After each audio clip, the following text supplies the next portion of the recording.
Bienvenue dans ce premier module. Je suis Astrid, chargée de formation dans le no-code et aujourd'hui on va voir ensemble comment fonctionne le no-code et à quoi il sert.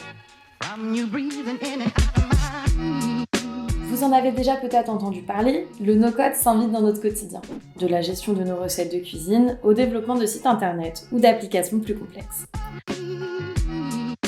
Pour l'utilisateur, il est quasiment impossible de se rendre compte que le développement s'est fait en no-code. En coulisses, comment ça fonctionne ? Le no-code repose sur des outils en ligne, chacun développé dans un but spécifique. Chaque logiciel a donc sa particularité. Certains peuvent être utilisés ensemble comme complément, tandis que d'autres seront plus polyvalents. C'est le cas de Bubble, de Xar ou encore de Adalo. En résumé, le no-code pourrait être comparé à une grande construction de Lego. Chaque bloc est développé par des développeurs classiques. Grâce à des techniques rapides et intuitives, le développeur no-code peut lui construire son application ou son site web en imbriquant ses blocs et en créant des liaisons entre eux.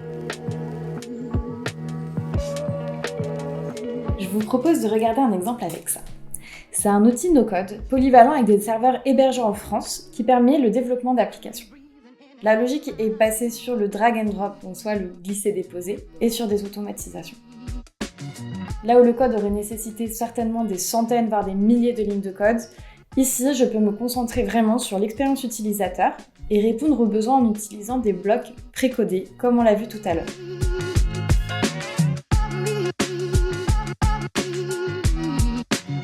À ce stade, vous vous posez peut-être la question de la place du no-code par rapport au code.